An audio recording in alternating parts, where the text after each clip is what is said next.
But for a practicing Buddhist, not to say that they are trying to establish Buddha as someone who is divine, but even the Buddha's body has to represent some kind of a non-duality.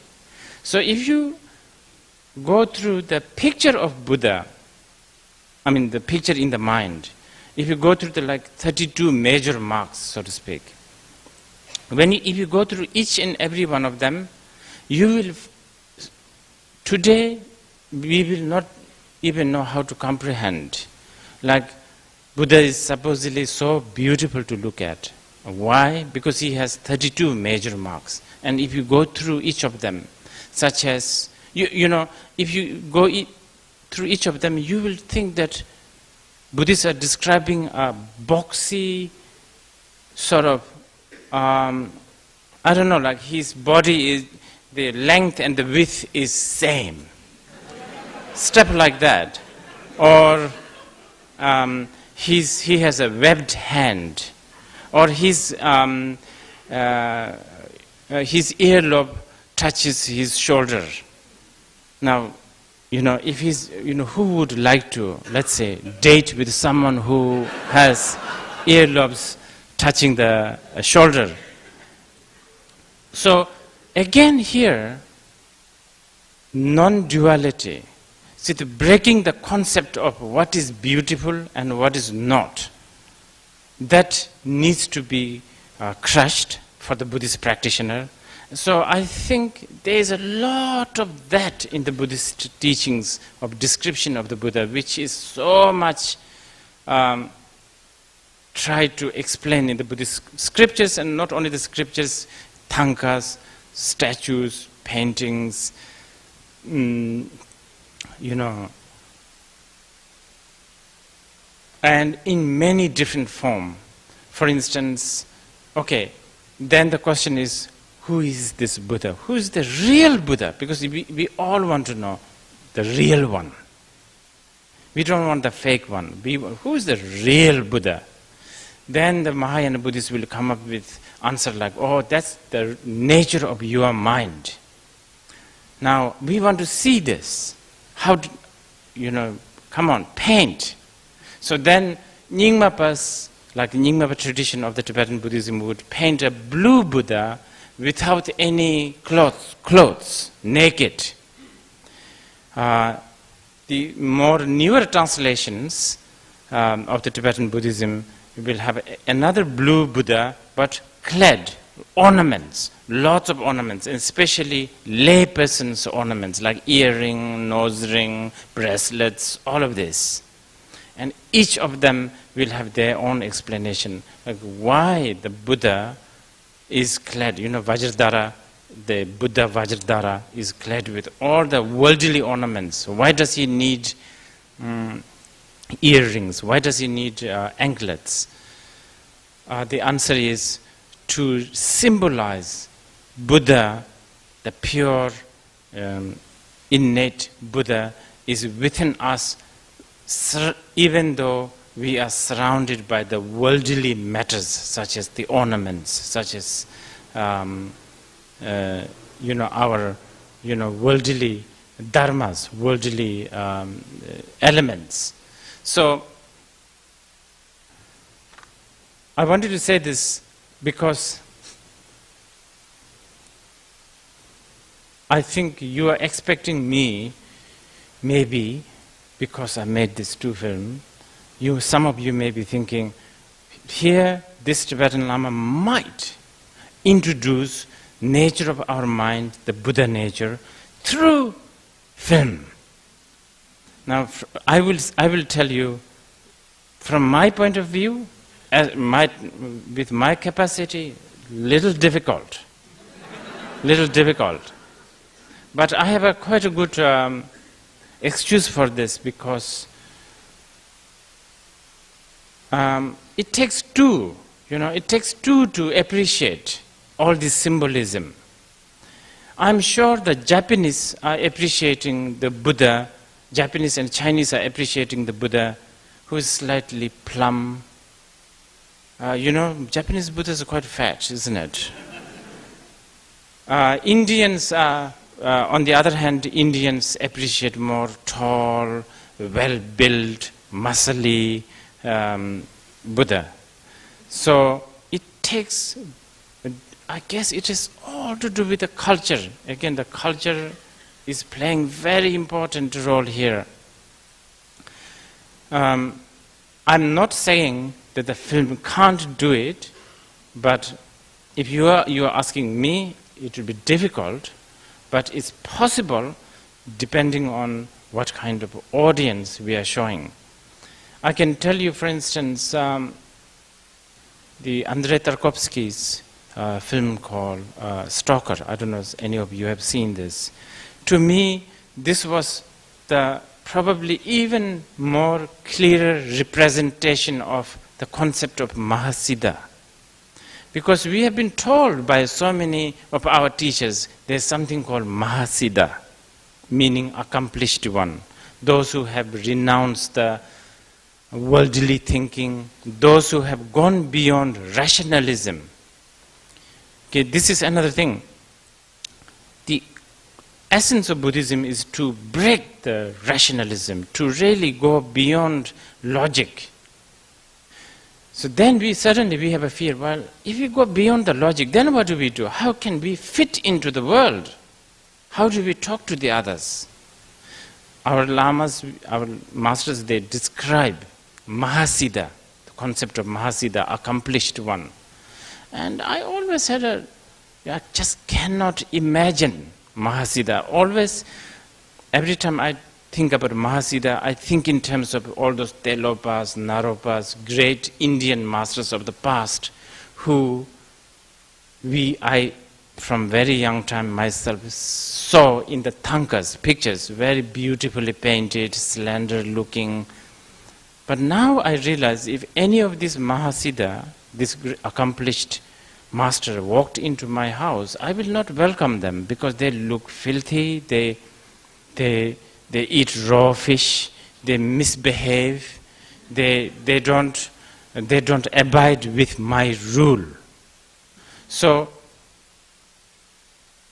Andrei Tarkovsky's film The Stalker really suddenly opened my eyes and said, wow, Mahasiddha, the stalker, to me was like a Mahasiddha, the accomplished one.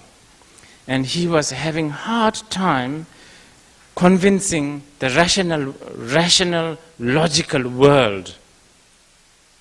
I don't know whether you have seen this film. If you have time and if you have nothing much to do, I would suggest, it's a little slow, but you have to be quite patient with this film. So it is possible, I think, to represent Buddha Dharma by the medium such as film. Not only in Buddhism we try to represent main teachings of the Buddha through like figures such as Buddha and Bodhisattva paintings, but we also use different other symbols, especially in the Vajrayana. For instance, the symbol of triangle, the triangle shape. This is a very important medium, again, in the Tantric Buddhism. A triangle, it's just a triangle, a simple triangle. Sometimes there will be double triangle, which is called Dharmakara. But the basic triangle is a very important symbol in the Vajrayana. This is a very important medium, okay, if you like. And if you ask,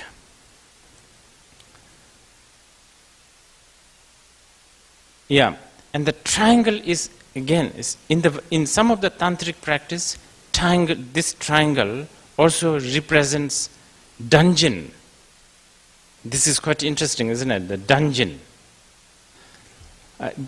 Somewhere where it's also like almost like a torture chamber. Okay.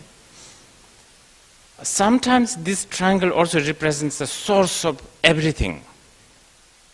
source of everything, where all the universe came from. Okay. So now we want to know, okay, what is this triangle? Where is it? In fact, some of the outer tantric teaching says that triangle exists beneath us. Yeah, this is as far as they go, beneath us, under this earth.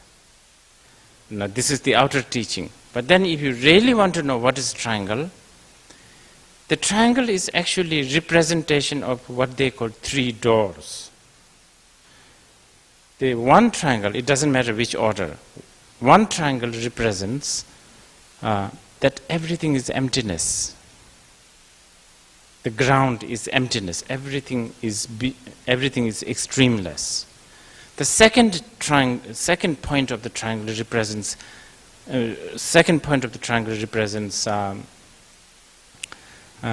path should not be path should not have any mark. Path should not have any characteristic. The third triangle represents enlightenment, or the result should never be aspired for. So this is actually the triangle. Okay, ground is emptiness, the ground, and then the path should not have any characteristic. No, I should say, path should not be bound by characteristic. Result, the enlightenment should not be something to aspire for. Now, if you go this way, then we are talking a very big subject. Of course, we are talking about the emptiness, but also the second triangle, tip of the triangle, that path should not be bound by characteristic. And this is a very important, at the same time, something that many Buddhists keep on forgetting. For instance, Buddhism in the West is still relatively new, but in the East, like China, Japan, Tibet, as much as we should really not forget this second triangle, we are always bound by the characteristic of the triangle, such as a yellow hat sect, red hat sect. This is the way to do. Meditation should be only doing sitting up, not sleeping.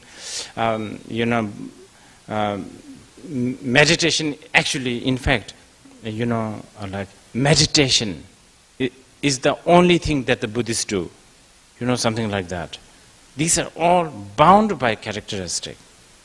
And then the result, enlightenment, is something that everybody wants. Remember?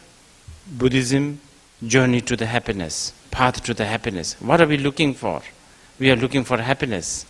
This is a fundamentally actually going wrong if you trying to look for happiness using Buddhism is really a self-contradiction, actually.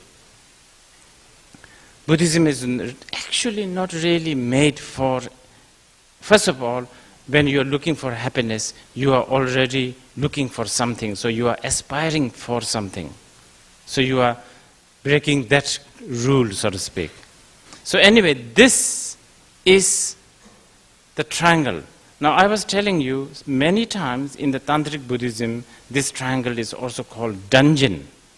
Now, why dungeon? This is interesting. What they do in the Tantric practice, they try to chase and summon and catch and, bind the ego and then put it inside this triangle. So you put the ego as a prisoner of emptiness, characteristic-less, and non-aspiration. What happens to the ego then? It becomes meaningless. Like once, actually, Bernardo Bertolucci, this was, I remember this, he asked me about Tantric Buddhism. And he said, I'm an Italian. He said, for me, passion is very, very important. passion